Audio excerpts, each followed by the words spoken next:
Boa tarde, meu amigo, minha amiga, você que está aqui com a gente pelo ponto de concurso.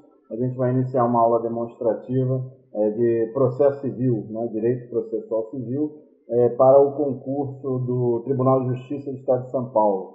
Como é do seu conhecimento, aqui o ponto de concurso oferece esse curso em videoaulas, no qual vai estar trabalhando teoria e questões de concursos anteriores. Tá? É a melhor forma da gente estar fazendo um treinamento aí contigo para o concurso do Tribunal de Justiça de São Paulo. O TJ de São Paulo, através da VUNESP, vai fazer o próximo certame aí, e tenho certeza de que você, trabalhando com a gente aí direitinho, vai estar tudo certo na sua prova, tá bom? O que acontece? Vamos passar aqui para o nosso conteúdo, para a gente começar a explicar como é que vai ser aqui o curso, tá? Nossa aula demonstrativa, eu vou começar com os juizados especiais cíveis, tá? Eu sou o professor Aloysio Medeiros e estou já no ponto de concurso há alguns anos, trabalhando aí o direito penal, direito constitucional, administrativo, essa parte aí de direito público, beleza? Então, vamos lá. Por que eu vou iniciar um curso de processo civil pelos juizados especiais, né, os juizados especiais cíveis? O processo civil a gente vai ver que trata, na verdade, do direito, como é um direito público, em que se busca perante o Estado a entrega, né, de uma decisão judicial. Nada melhor do que os juizados especiais para a gente estar entendendo como é que funciona essa parte de você ir até o Poder Judiciário para pleitear alguma coisa. Eu sou analista, né, judiciário, e a gente está bastante acostumado a ver os anseios da população na entrega da prestação jurisdicional. A crítica que sempre existiu em relação ao Poder Judiciário sempre foi a morosidade. E com a Constituição de 88 já havia expressa previsão dos juizados especiais, que depois veio sendo regulamentado. Acompanhe aqui comigo. Tá? Nós tivemos, lá no artigo 98.1 da Constituição, fala-se, né, da criação dos juizados especiais, com a competência para as causas cíveis de menor complexidade. E aí, o que acontece? Ainda em 84 é que surgiu a primeira, antes mesmo da Constituição da República, é que tivemos a primeira legislação criando juizados de pequenas causas.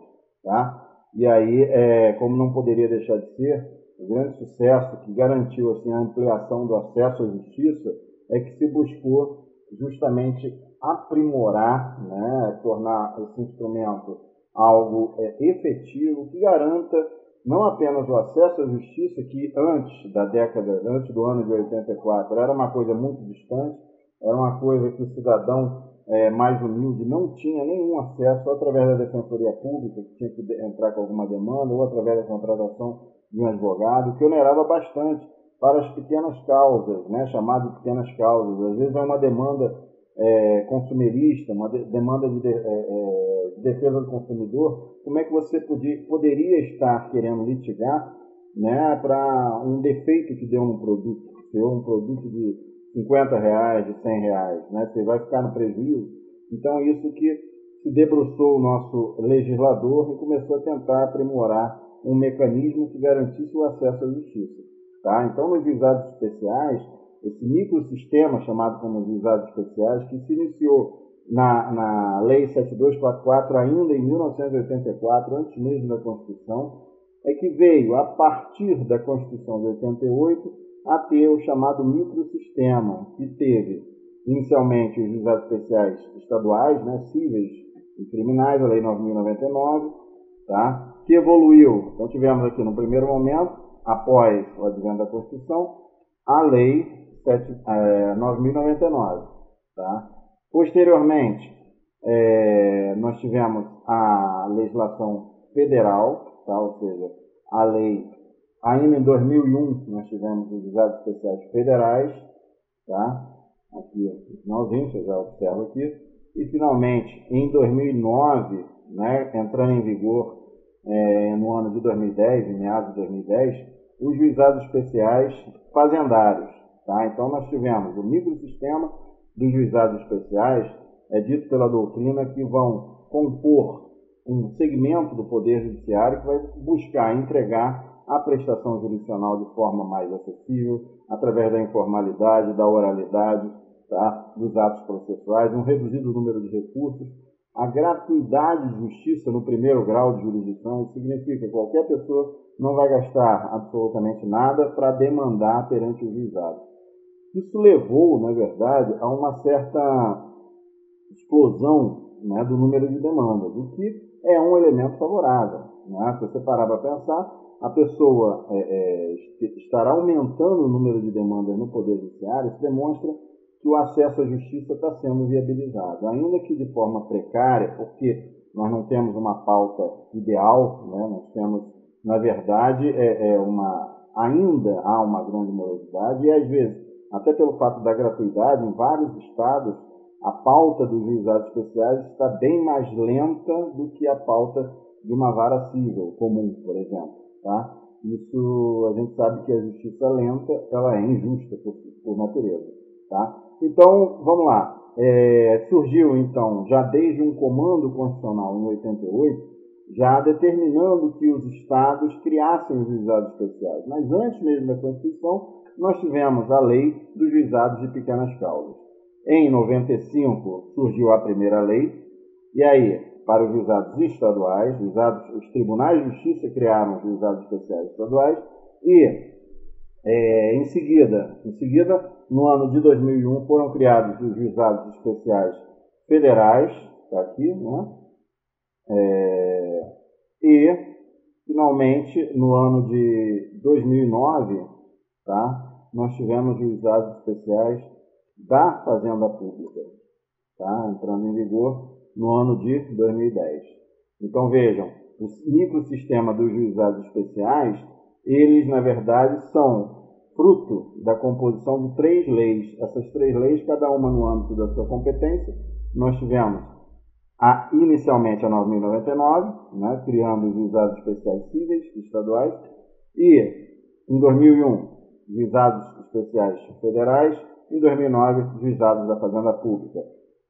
Uma primeira crítica que surgiu ainda no ano de 95 foi: poxa, nós vamos ter uma justiça mais célere, mais rápida, mas eu não posso litigar contra o poder público, né? Então, em razão da lacuna de ter sido excluída a Fazenda Pública, ou seja, o Estado, os municípios e a União não poderem figurar como parte na Lei 9.099, é que levou a uma insatisfação e uma crítica da doutrina. Ora, então, nós temos que podemos brigar contra particulares, mas contra o poder público, não. Nós temos que contratar advogados, nós temos uma justiça onerosa, uma justiça mais lenta, um maior número de recursos.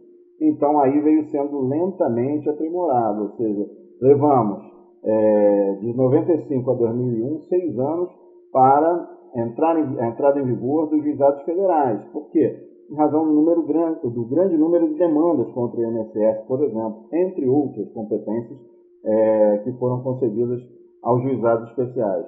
Em seguida, né, ficou ainda de fora os municípios e os estados. Não posso, então, litigar contra a prefeitura, né? Eu tenho um defeito na prestação de serviço, eu não posso, porque não temos uma legislação rápida e gratuita no qual eu possa demandar contra o poder municipal. E aí, finalmente, em 2009, entrando em vigor em 2010, nós tivemos os juizados especiais da Fazenda Pública, completando assim o ciclo, né, do chamado microsistema dos juizados especiais. Então, os juizados especiais, eles surgiram para quê? Qual foi o objetivo, né, da criação dos juizados especiais?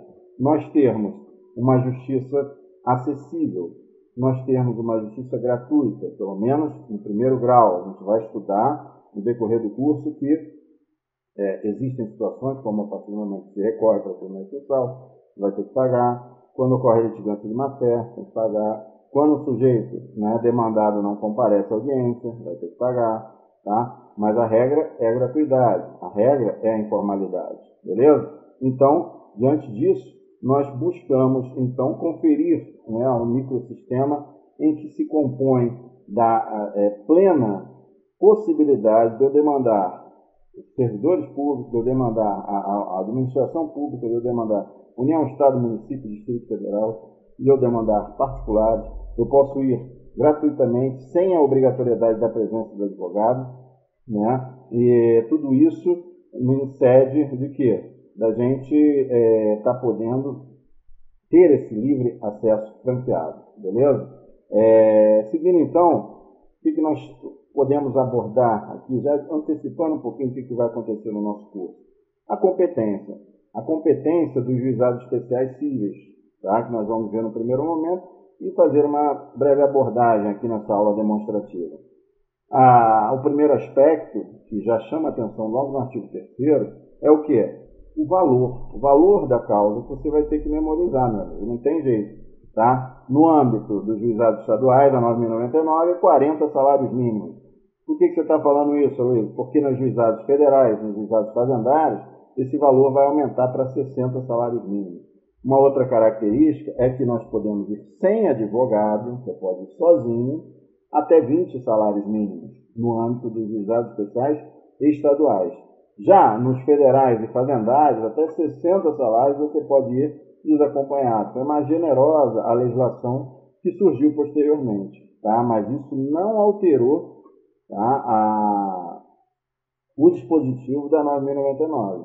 Cada lei que veio sendo surgida foi mantida apenas para a União, no caso da Lei dos Juizados Especiais Federais, e nos fazendários também foi mantido esse valor de até 60 salários mínimos. Mas, então, o primeiro critério no qual se apegou os juizados estaduais, a Lei 9.099, foram os 40 salários mínimos. Isso significa que eu não posso demandar valor acima disso? Posso sim. Só que, obviamente, vai ser decotado o que vier a exceder. Ou seja, o juiz vai considerar que a parte está renunciando àquilo que venha, porventura, a exceder o teto dos juizados especiais nos 40 salários mínimos. Beleza? Aqui nós temos, no inciso segundo, as enumeradas no 275, está fazendo uma remissão aqui ao CPC de 73. Tá? Portanto, não há de ser levado em consideração essa norma aqui do inciso segundo, nós vamos estar comentando mais para frente. Observem, aqui no inciso terceiro, ação para despejo. Ação de despejo não é qualquer ação de despejo, é ação de despejo para uso próprio. Ou seja, o locador quer a desocupação para uma eventual descumprimento de uma norma contratual na lei do inquilinato, a lei 8.245, não pagamento de aluguéis, enfim. Na verdade, o que eu desejo aqui é o quê?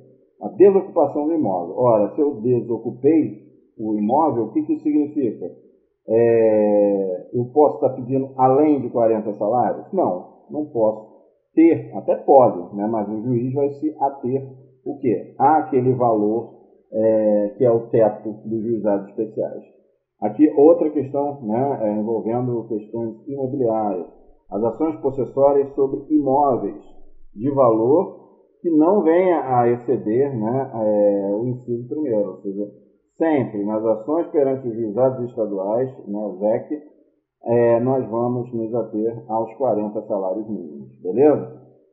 Então, esses aspectos aqui são importantes porque são objetos de cobrança. O que pode cair? Como que pode cair? Ora, as ações de juizados especiais, é obrigatória a presença do advogado? Não é obrigatória. Porque até 20 salários a pessoa pode ir desacompanhada.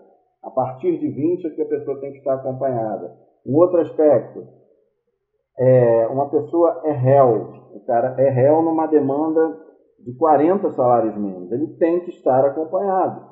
Tem que estar acompanhado para evitar o risco de sofrer a chamada revelia, né? A ausência de defesa no prazo legal.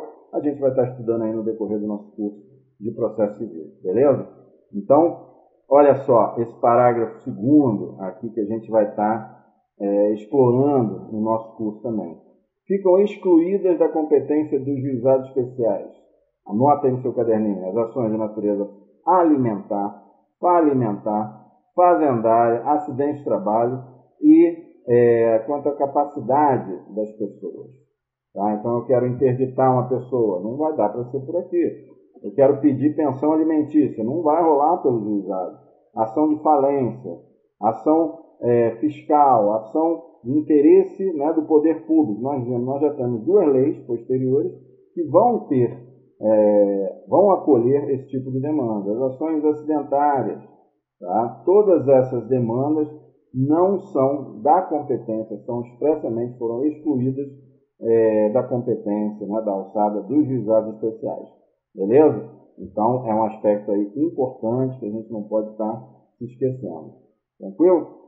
Acompanha comigo, ainda, lá no artigo 4º da legislação. O local em que a demanda deve ocorrer. É competente para as causas previstas nessa lei o juizado do foro do domicílio do réu. Tá? Então, você mora na cidade A, o réu mora na cidade B, né, a regra vai ser o quê? Não falei nada, domicílio do réu.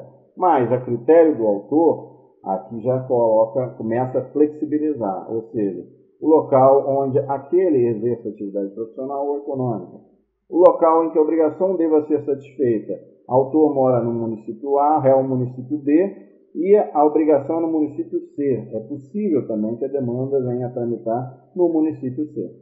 Domicílio do autor ou do local do ato ou do fato nas ações de reparação de danos de qualquer natureza.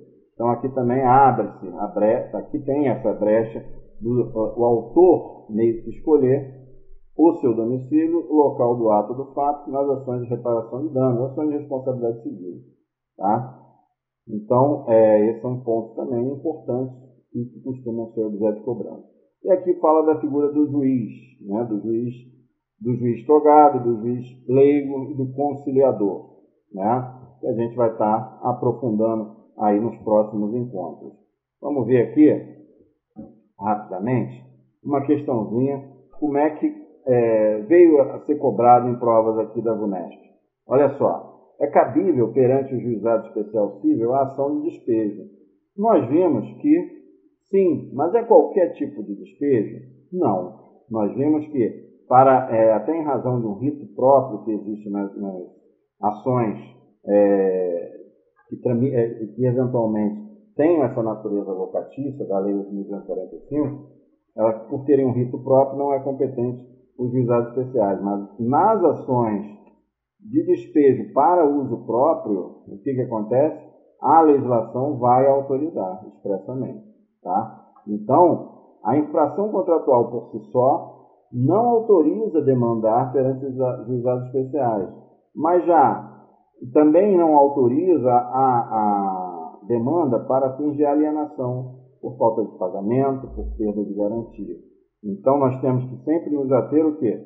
A letra da lei. Nós vimos que comporta a ação de despejo apenas na hipótese de o despejo para uso próprio. Eu não posso simplesmente estar querendo discutir valor de aluguel e coisa e tal. Pelo rito, né, previsto na lei do inquilinato, tem um rito próprio, um rito especial incompatível com os juizados especiais, razão pela qual nós temos que entrar numa vara civil, né? Mas apenas se eu quiser a desocupação do imóvel propriamente, o despejo para uso próprio, eu vou estar ali podendo me utilizar dos juizados especiais, até mesmo sem assistência de advogado. Beleza? Olha aqui mais uma, para a gente estar encerrando essa aula demonstrativa, das partes, né? A gente vai ver, né, nos próximos encontros, no próximo encontro, que está ali na legislação quem pode e quem não pode demandar. Tá? E vimos que o município vai ser demandado nos juizados especiais fazendários. O preso não pode ser demandado, a massa falida também não. Então, só quem pode aqui, dentre as alternativas desse concurso aqui do PJ também, é o microempreendedor, beleza? Apenas ele que poderá ser demandado aqui pelos juizados especiais, certo? Na forma da legislação que a gente viu aqui em momentos anteriores, ou seja, quem serão as partes? Olha aqui, acompanha comigo. Ó, não poderão ser partes nos termos dessa lei o incapaz, o preso, as pessoas jurídicas de direito público, as empresas públicas da União e o insolvente civil. Tá? Então foi justamente isso. Esse ponto sempre é cobrado nos concursos dos tribunais. Tá? Então fica muito atento, porque você pode estar lá já como servidor do TJ, e aí a pessoa está querendo demandar contra o município, pode estar querendo demandar contra o Estado. Olha só, não asfaltaram a minha rua, eu quero entrar contra uma ação contra o prefeito. Né? Não vai ser possível perante os juizados especiais civis. E sim, você tem que encaminhá-lo para uma juizado especial fazendário. Tá? Por quê? As pessoas jurídicas de direito público, no qual se insere União, Estado, município e Distrito Federal, são vedadas expressamente o que? A possibilidade de demanda perante os juizados especiais. Tá bom? A gente vai encerrando por aqui.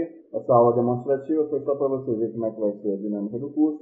Nós vamos estar estudando todo o conteúdo, né, e sempre resolvendo questões. Ao final de cada sequência, né, de conteúdo, a gente vai em seguida passar para a solução de provas anteriores, que é a melhor forma da gente estar se preparando aí para o concurso TJ. Beleza?